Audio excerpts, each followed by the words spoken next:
Outro tópico que eu trouxe aqui, os motivos que te levam a praticar overengineering, né? Por que será que as pessoas fazem isso? Por que as empresas em si, né, a organização como um todo, tende a fazer isso, né? Será que tem algum motivo específico? Então, citando alguns desses motivos, o primeiro pode ser um pobre e falho levantamento de requisitos, tá? A gente já teve live aqui no canal falando só de levantamento de requisitos, teve vídeo no canal dos highlights falando o quão importante é o levantamento de requisitos. E por que isso é um dos motivos que te leva a fazer overengineering? Porque para você saber o que você precisa ou não, você demanda de alguém do negócio, de alguém falar o que precisa, de alguém te dar esses dados. E esse passo acontece no levantamento de requisitos. Se ele não é efetivo, se ele não acontece de uma maneira ordenada, com uma estratégia bem definida, com validações, né, revalidações das informações, acontece que você tem um levantamento raso, você não sabe bem o que você precisa ou não, e aí você abre margem para a palavra que eu já falei, especulação. Você começa a achar coisas sobre o que deve ser feito. E na verdade você tem que ter certeza, deve estar nos requisitos do que você deve fazer e o que você não deve fazer, o que você não precisa implementar. Então o levantamento de requisitos é um ponto muito forte, que é dos motivos, né, uma das causas das organizações e das pessoas, dos desenvolvedores, praticarem overengineering. Qual que é o segundo ponto que também eu vejo bastante em relação à prática de overengineering, né? E acho que vocês já estão preparados para essa palavra e já ouviram ela muito por aí, né? Que é o hype. Então, quando uma tecnologia, uma ferramenta, uma prática, algo está na mídia, né? Está sendo muito falado, sai em todos os blogs, todo o pessoal aí entusiasta fala sobre isso, acontece que isso gera uma empolgação, gera uma expectativa de todo o meio em começar a usar, começar a analisar, estudar aquilo e botar em prática, né? Então o hype do DDD, o hype dos microserviços, né?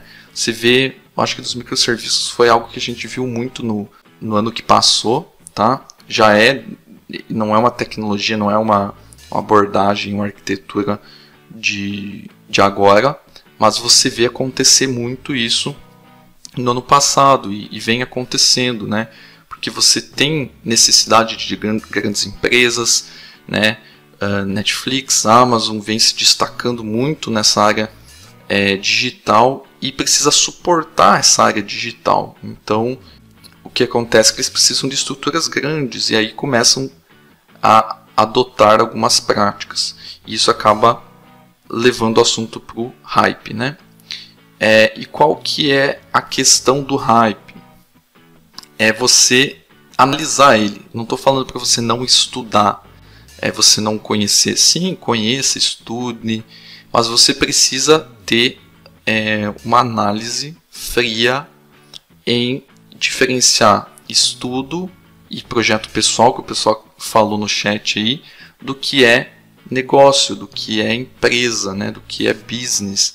Então você tem que ter isso muito bem dividido na tua cabeça para você acabar não implementando e inflando muito o seu design, do seu projeto, a sua arquitetura, da sua solução com coisas que vieram do hype. Alguém falou que era legal, né? Os blogs só comentam isso, então deve ser a coisa melhor que existe para o meu projeto. Não, as pessoas nem conhecem sobre o seu projeto, elas estão falando sobre a tecnologia. Então cabe a você ter essa frieza e analisar caso a caso. Outro ponto que se conecta aqui com o hype é a empolgação do pessoal em querer sair implementando alguma coisa na empresa, em prod e tudo mais, né? E a empolgação te traz uma falsa sensação de conhecimento sobre o que você quer adotar. Então você leu 2, 3 dias a fio aí artigos e conteúdo sobre microserviços, você ouviu pessoas legais falando sobre estratégias e tudo mais, e isso começa a alimentar uma sensação em você de conhecimento. Só que lembre-se, principalmente para coisas complexas, conhecimento de ler blog, de assistir vídeo, não é conhecimento, tá? É conhecimento que possa te levar a adotar alguma coisa em produção nesse momento.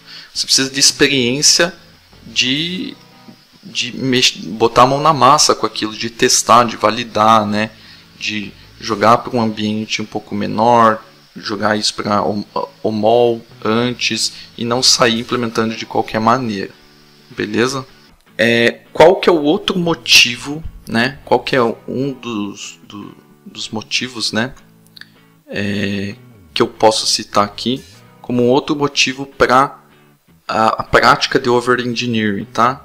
E isso é bem comum quando a gente fala mais de arquitetura de software.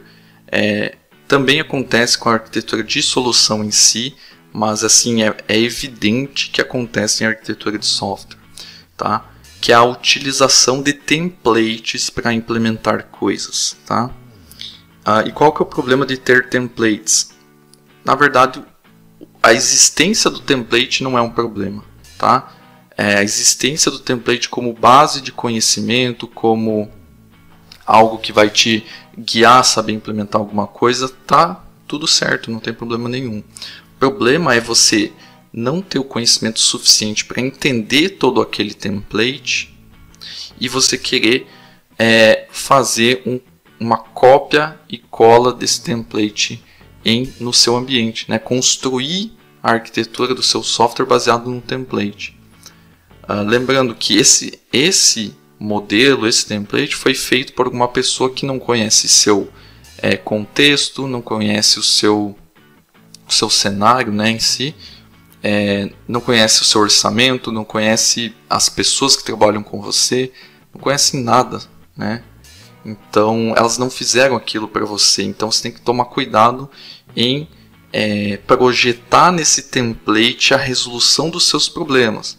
Porque esse template muitas vezes está mostrando as funcionalidades de como alguma coisa é implementada. Eu posso até afirmar aqui que pelo menos uma coisa que está no template você não precisa, tá? E isso para ser bem modesto, por causa que o que acontece é que esses templates são exemplos Hello World, vamos dizer assim, né, de como implementar as coisas, e tem muitas camadas, muitas práticas dentro disso que você não precisa, tá? Então não resolve problema nenhum, só gera complexidade, só adiciona uma camada a mais, não gera valor para você. Então você não deve fazer a adoção, né, desses templates de maneira descontrolada, sem ter conhecimento, que isso não vai gerar nada de bom para você. Ao contrário, vai gerar só dor de cabeça. Um dos motivos que eu acho que é muito contundente, muito claro, né, e eu quero deixar bem frisado aqui, é a questão de terceirização das suas decisões. E tem um vídeo do Fábio Akita, eu já comentei isso em várias lives, em várias talks que eu falei, que ele fala da terceirização das suas decisões. Eu acho isso muito importante, é um vídeo que eu assisti e falei, cara, que vídeo sensacional. Porque ele bate bem na ferida, né? Bate bem nas coisas que podem levar a gente a ser influenciado por hype, por empresas que estão adotando. Então, o que diz, resumidamente, a terceirização de decisões? Você tem algo para fazer, você tem um problema para resolver, né? E você tem que gerar uma solução em cima daquele problema. E aí, buscando e fazendo pesquisas na internet, você encontra lá algumas pessoas, uma organização que adotou, algum guru da internet falando, até mesmo nós, pessoas que falam na internet, né, que fazem lives e tudo mais, falando de uma tecnologia.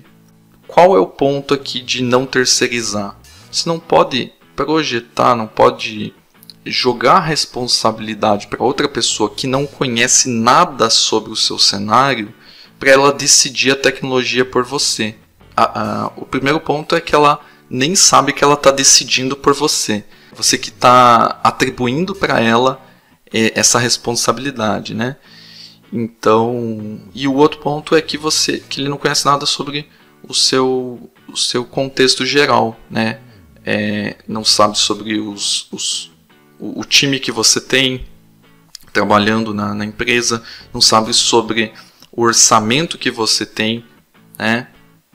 Coisas que eu já falei aqui. Então, orçamento, o time, a expertise do time, não sabe nem a solução que tem para resolver, que é o mais importante. Então, talvez aquele pattern, talvez aquela tecnologia, talvez aquele componente, né, aquela ferramenta, nem resolva aquele problema da melhor forma. Mas você está terceirizando, e quando você implementar aquilo, né, porque você terceirizou a sua decisão, e alguma coisa acontecer de ruim, você vai ter que falar: eu vi lá no vídeo do fulano, eu vi lá no livro do ciclano, a Netflix faz assim e funciona. Só que você tem que entender que, primeiro, né, eu ouço muito esse negócio de microserviços, Netflix funciona e tal. Só que, cara, você não é a Netflix, você não tem orçamento da Netflix, você não tem os devs da Netflix, você não tem nem o mesmo problema que a Netflix tem para resolver.